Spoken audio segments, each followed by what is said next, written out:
and burn! Hey, so today I'm going to be talking about Skinny Puppy's hardest album, which is Rabies. It was released a number of years ago, back at the late 80s, 89 specifically. And it was co-produced by Al Jourgensen, who is credited here as Alien Jourgensen. And I think it's safe to say that everything Jourgensen, who of course is from Ministry, for the people out there who don't know, everything that he touched in the 80s pretty much turned to gold. And this record is certainly no exception. This, like I said at the beginning of this, it's definitely their hardest album, and that's most likely because of Jorgensen's influence. Everything has a more like hammering down, pounding sense of rhythm. It's still catchy because Skinny Puppy, despite all their industrial innovation weirdness, they were really good songwriters.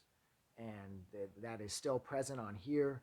There's absolute classics on this record that have become live staples, like Tin Omen's on here, Worlock's on here, Fascist Jock Itch, which is my personal favorite. Amputate's on here. You got Rain, Rodent. This record is a knockout, and I don't know.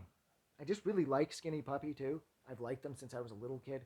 I got Brap, the double album with all the videos from the Music World at the Pickering Town Center back when I was a kid, and I paid some ridiculous price for it too.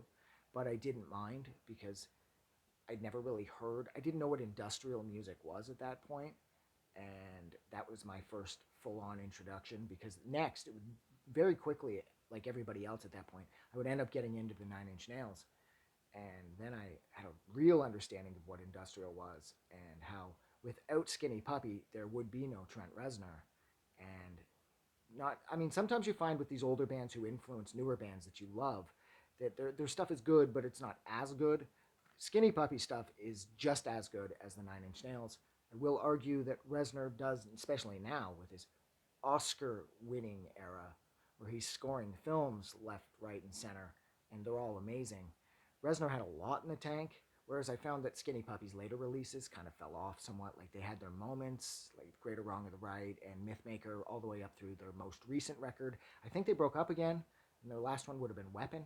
I liked Weapon, but I didn't love Weapon. I don't love Weapon the same way I love, like, Remission, or Bites, or Mind, The Perpetual Intercourse, or Vivisect, or Too Dark Park, or Rabies. So, whereas I found that the Nine Inch Nails just kept moving up, and even their new stuff, if you don't love it, you can still see that it's a staggering work of brilliance. I found that Skinny Puppy kind of fell off as they got older. So this was, of course, recorded during their classic period, the 80s in through the early 90s. They could really do no wrong. And yeah, I don't know what else to say, so I'm going to leave it there. This has been my talk about Skinny Puppy's 1989 album Rabies, co-produced by Alien Jourgensen from Ministry, and I'm going to go. So thank you so much for sitting with me through this. I really appreciate it. And don't forget to like and subscribe, and I will see you guys soon. I just wanted to say thank you for making it through the entire video. I really appreciate it. And I'm going to remind everyone one more time, even though I've probably already done this in the video that you just watched, to please click the like button as well as the subscribe button because it helps this channel grow. And thank you for hitting like and subscribe, and we will see you guys really soon.